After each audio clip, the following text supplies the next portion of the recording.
What's up? What the fuck going on? Today, we're just gonna do a little recap. Over the weekend, Pacquiao fight, the UFC fight. I know Pacquiao. What the hell, What the man? hell, man? Fuck. Shit, the White Sox. I'm saying how they've been 100. doing the past few games. Where do we see them? How far in the playoffs? Some hitters been on fire. Injuries kind of killing y'all a little bit right now, but hopefully, motherfuckers get healthy. And then where do we see Justin Fields starting? Yeah. Regular season. And how we think basically that we should that Matt Nagy should handle him this year. Should he let him play, the whole season, like 15 games, 8 games, just 4? Depends how the Bears do. So yeah, man. Let's get straight into it, man. Shit, the Pacquiao fight, bro. Like, what the fuck? That was a big upset. Yeah, like honestly. what was he, minus 475? Yeah, bro. Pacquiao was a big ass favorite, bro. Man, it was just Yordenis Ugas, man. He's an Olympic bronze medalist, dog, from Cuba. You know what I'm saying? So he ain't no scrub. He's a good fighter. He just had the longer reach, and he was just using that advantage the whole night with the jabs and shit, bro. like you said, he's the younger fighter. Defense played a big role. He was very he was really good defensively against Pacquiao. True. And Pacquiao's kind of age really showed this fight. It definitely Even though he showed. won his last fight, it was like you could see him slowing down, and I think it's time. It's probably time, maybe a couple more fights, see what's left in the tank. But after seeing what happened that fight, I don't know. Yeah, because it's hard to. He was barely showing head movement. I don't know what happened to the footwork in the fight. Like fuck, I don't know what's going on. And then Ugas was just hitting his ass with the counter all day.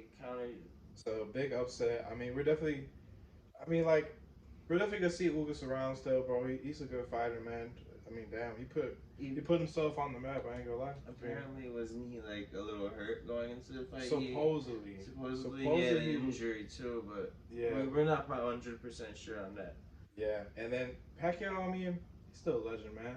Yeah, he's 62-8, 39 knockouts. You feel me? I mean, after what happened, he's still a legend, bro. I don't think some people say it may have tarnished his legacy a little bit, but I don't think it really did anything. Nah, not to change the fact that he's a legend. It was just he got his money that night. He lost. It sucks, but it is what it is. It is what it is. Yeah. So let's see. Maybe if Pacquiao could have one more fight in him, or he's considered retirement. I don't know. Let's see. Let's see what's next for Pacquiao. What y'all think? Leave it in the comments. Yeah, hell yeah, man. Pacquiao gonna retire. If you guys think he's gonna come back for a couple more fights, leave one more run. Yeah, leave that shit in the comments, man. But the next one, let's go on to UFC. Oh, Brandon Royval, what the fuck, dude? He was going crazy, man. His pace was his pace, even Daniel Cormier all night. He's like, nobody can keep up with him. He just keeps moving and moving and moving. He was doing so good striking too. He's so good on the striking. But the other guy, Pantoja, hey, he's a contender now. Number one contender. Yep, he is. Yeah, can't lie. You gotta watch out for him too. Brandon Moreno twice apparently, once in the UFC. I don't know when the other one happened. Yeah, probably. I think it was outside the UFC, low key, bro. Because I think he mentioned it too. So Brandon Moreno. Yeah. Because you seen that, right? Yeah, post-fight interview. Yeah. Basically, he said, I submitted you once and I beat you 26 third time. So I think he's probably next in line, or Figueiredo. Yeah, for sure. He for sure next in line, bro. To be honest. So we're gonna see what's up with that, man. It's just damn, what's a disappointment in Royval. He was having it, and then he just just made a mistake leaving his head open. For sure, his back kick was back a few times too, bro. Yeah, he did. It was bound to happen, low key. Pantoja's a really smart fighter, from what I saw. That he's got good fight IQ. Yeah, but it's all good, man. Let's move on to the next one. Jared Cannonier versus Kelvin Gaston. That was a close fight, but I feel bad for Gaston, man. He's been losing, man. He's been on a losing streak. And he's been giving it his heart. He just got knocked the fuck down in the third round, wasn't it? Yeah. And he got right back. I was like, yeah, Gaston got right back up after that knockdown. People would have been asleep after that. That was right on the jaw. Yeah, man. But let's get into it though. Cannonier, he had a significant 81 strikes. You know what I'm saying? Out of 207. Gaston, he had 89 significant strikes out of 246. It was just like Jared Cannonier had that one knockdown that really helped him win that fight, and that round too. That's 22-5 yeah. striking advantage. If it was like 22-17, I could see like even a tie. Facts. Like if Gastelum put more pressure on in that round, because he was getting them with the inside leg kicks, man. The leg kicks, they do score those heavily. They do take that into account, the judges. So like Gastelum, it was a close fight. He even posted on Twitter, I think I won that fight. I don't think he did. I don't think so either. Made like just. And this is something big for Cannonier too, bro. 0 out of 8 takedowns, bro. He defended 8 takedowns from Gastelum. That was big because Gastelum was a good grappler, dog. So that was like, damn, very impressive of Jared Cannonier what he did. Bro. Especially, what else is impressive about Cannonier is he fights at 205. Then he fight at heavyweight too. Heavyweight. Then he moved to light heavyweight. Then he's now at middleweight. Yeah, so that's pretty crazy. I mean, he got a lot of power in him. Obviously, the shit showed it. He kind of reminds me of Blachowicz with the age thing. He's 38. Maybe. Tell me why. Yeah, on everything I love. Tell me why. Like when I was looking at that age shit, he reminded me of Jan Blachowicz. And he kind of is like the same, like similar, like styles of like you know sure. they remind me a lot of each other. And so hopefully he gets that title shot after Whitaker and Adesanya. Let's see. He said that. He will accept a contender fight, you know what I'm saying? Yeah. Whoever's a contender, but he wants that title shot for sure. And I honestly think he deserves it, bro. He's number 3 ranking in the division. Why not? I think he's up next. What is 1 and 2 are 1 is Whitaker, I think, yeah. And then 2 I want to say Costa. And yeah, that's the thing too. Jared Cannonier and Paulo Costa was supposed to fight and that didn't happen. That'd be interesting. That would have been a very interesting fight. Maybe that'll be next for Jared Cannonier, Paulo Costa. If he beats him, he's definitely next in line. Oh, sure. I think he's in line now. Even whatever happens, he's been winning. Yeah, like I really like Jared Cannonier, and man, sometimes you could see like he needs to train a little bit better to compete with Whitaker and Adesanya in that fight with Gastelum, because you know like Whitaker destroyed Gastelum in that last fight. Yeah, he pieced him up.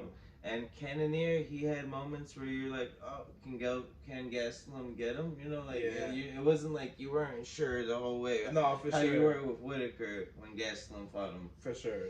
There's some stuff that Jared Cannonier needs to clean up too. I ain't gonna lie about that. But let's see, man. Let's see what's up with Jared Cannonier, what he got next. But yeah, that's about it for UFC, man. Yeah. Let's move on to the Whitesox, bro. How they been doing, bro? 5-5 the last 10 games.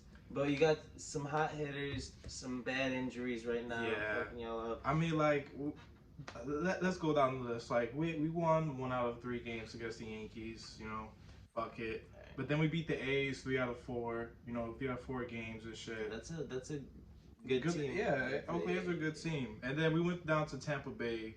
You know, we only won 1 game out of the 3 games against the Tampa Bay Rays. But then again, like, we played them earlier. The Sox played them earlier in the season, and we won the series at home. So, like, I don't know. The Rays are also streaky as hell. It's like it's baseball. They're a good team. Yeah, you know, like it's hard to say about the White Sox. I was looking at something which is like predicting who's gonna win the World Series this year. Of course, they had the Dodgers like first, but like I was surprised that the White Sox were like 6th on it. I thought they would have been like 3rd on the list. They were 6th? Yeah. Oh wow. Yeah. So like I think like the Yankees or the Giants were ahead. For sure, I can see that. Yeah, and like I think even the Yankees too. That's kind of. I mean, they've been on a roll right now. The Yankees are hot. But I mean, let's go back to the White Sox though. Like, of all these games, they've been 5-5 the last 10 games. You know, like, you think would have make a difference was Carlos Rodon was, you know, healthy? I think they would have won a little more games. Maybe 6-4. You know, maybe one more game. But maybe 7. Yeah, you know, 7-3. So Rodon, when is he expected to come back? I'm not too sure, but man, that shit just came out of nowhere with Carlos Rodon. To be honest. What is it? Shit. Oh, it's a 10-day injured list, so he's not on the 60-day. No, yeah. And so let's see, cause we still got Yasmin Grandal trying to come back too. So hopefully we got the whole team coming back healthy before playoffs. For the playoffs, that would be perfect. Cause right now it's like the dog. Like they always say, this is the dog days of like the baseball season. Like August, you know, you're just grinding it out. You know, you're trying to get to the finish. You know, like most of the teams right now, like are either fighting for a playoff spot or like they're kind of locked in. Yeah. Like the White Sox are kind of locked in. You know, like they just need to keep doing what they're doing, even if they, you know, aren't like great the last stretch of the season. If they like prepare themselves for the playoffs, keep everybody healthy, I think that's a good strategy too. That's true, like sure. like get ready for the playoffs. You know, no, for sure. Especially if you know you're gonna be there. For sure. You know, they're not fighting for a spot. You know. No, right. So yeah, so they already got that shit locked in. They just got to keep doing what they're doing, like you said. You know, same to move on to the playoffs officially. All around, like a good team, like great team. You know, like all around balance. They're well balanced. The starting pitching, the back end of the bullpen, Yeah. the front end of the bullpen of Kopech. Sometimes you know, like for sure. Like the hitting is Tim Anderson. Like it's like they got all the pieces to win this year. I think I think. Let's see, man. But let's talk about the hitting, though. You just brought that shit up, man. Lewis Robert, ever since he came back, bro, for the past 15 games, dog, 20 hits, 2 home runs, 9 RBIs, and his batting average is 339. Yeah, he's been killing shit. And Elo Jimenez, too, came back from injury. Past 15 games, he had 22 hits, 5 home runs, 20 RBIs, and his batting average for the past 15 games was 355. So they've been killing shit. Ever since he came back from injuries. I'm not gonna lie. So I think, like we said about the White Sox, it's August, it's the end of August, the dog days of the baseball season. You're just grinding it out right now. It's a good sign that they're playing well because the playoffs are right around the corner.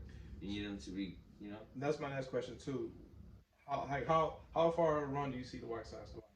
Because let's say right now, if the playoffs end, they'll be going against the Houston Astros.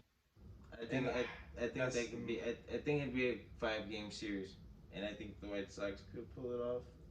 Yeah, I think not even pull it off. I think that's like even like if I was Vegas, I would put that like as minus 105 or minus 107. So yeah, of course, So it's like I think they could get it done, man.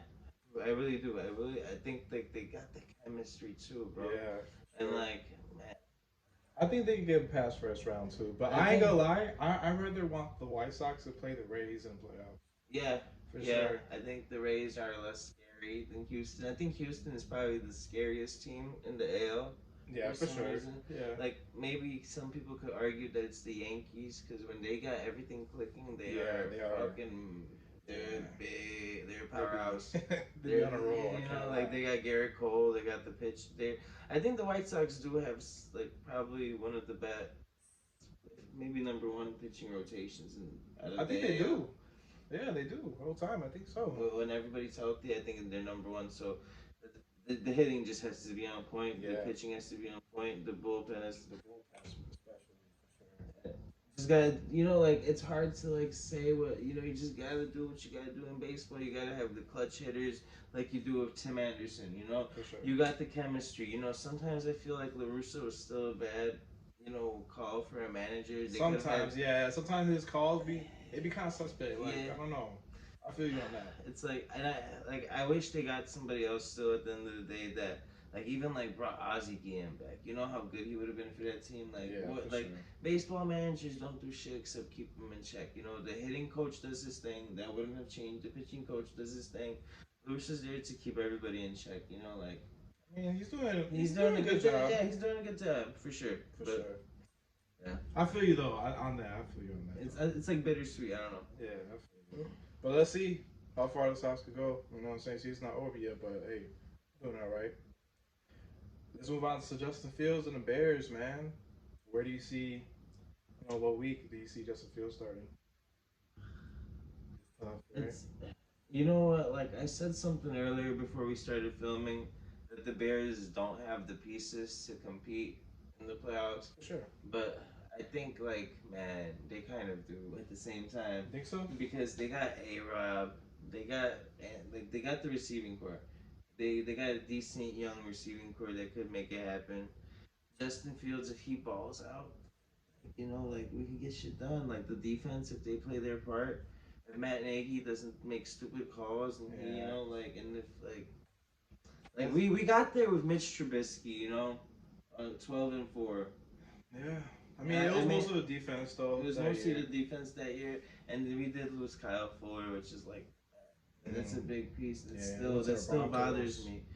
But I mean, the linebacking core is still one of the top 10 in the league, I think.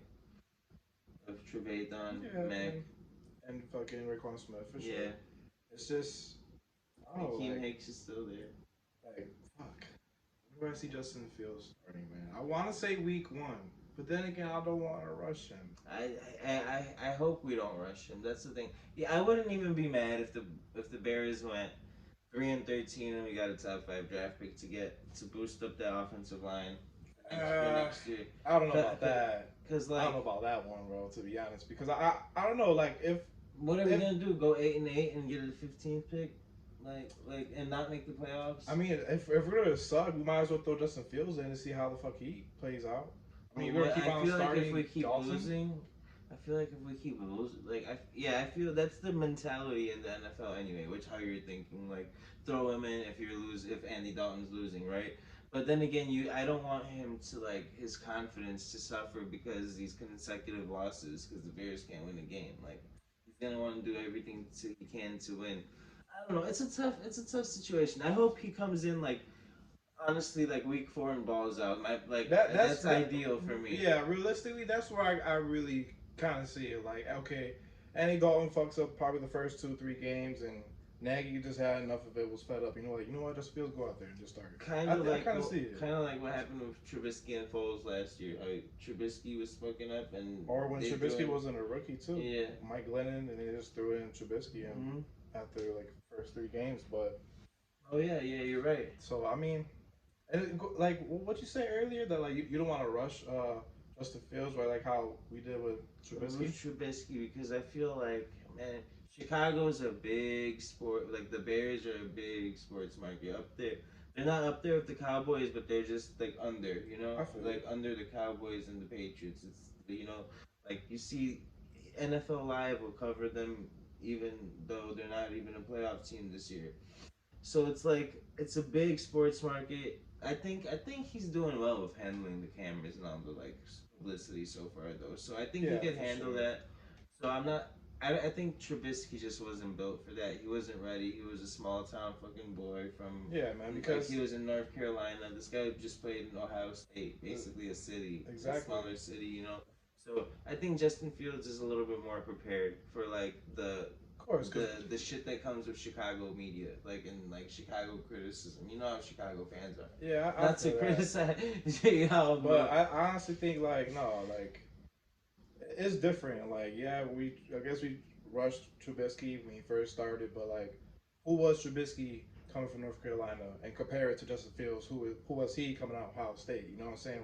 He obviously accomplished more in college football than fucking Trubisky did. So I mean, honestly, I think whatever we do with Justin Fields, I feel like he's gonna be ready, bro. Like we just said, he's built for it. You just said, man, he's been in that spotlight already in the national championship game.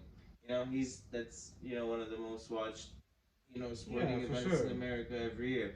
So he's way more ready than Trubisky is for just the pro game too. For sure, man. So I honestly see Justin Fields starting week 1. If not, maybe week 3. You see him week 1? I want to. I want to too. If we're gonna throw him in, may as well go all in. Let him learn by himself. But then what the fuck is gonna be you got Andy Dalton and Nick Foles on the bench? It makes no sense to me right now. Try to get rid of one of them, I think why sign Dalton if you got Foles? I think it's gonna happen soon, low key. I think they're gonna try to get rid of Nick Foles, or you know what I'm saying? Yeah, they have to, because there's a lot of money in there, with those two. Yeah, that could be spent on Kyle Fuller, who could make us, it's just the management and the Bears. It just don't make sense sometimes how they what the moves they make. I feel you, but let's see what's up. I'm excited. You know what I'm saying? We're all excited. What is it? 16 days till opening day. Yeah. Guess the Rams are at LA. Hey, scary. You see? And fuck Aaron Donald. Rams defense is raw, man. Week 1's probably gonna be tough for the Bears. I'm not gonna lie, but let's see if they can put up a fight. Yeah, you know what I'm saying. But let's say that for You know, so the episode's coming up and shit. But next episode, fantasy football. Stay tuned if you fuck with fantasy football, man. Let's go. Man, like we gonna try to do like a mock draft for y'all, like like eventually, you know, before season starts. We're just gonna talk about like basically players, you know, players to go after, some like hidden gems type shit, you know, like sleepers, players to avoid. Maybe players to avoid, like maybe possible busts. You know, all that type of good stuff like that you need, like fantasy info for the season. Hell yeah, dog. Appreciate y'all. Peace. Keep subscribing the video, supporting, sharing, all that shit, man. Yeah, YouTube, Instagram, all that. All that shit. Peace, motherfuckers.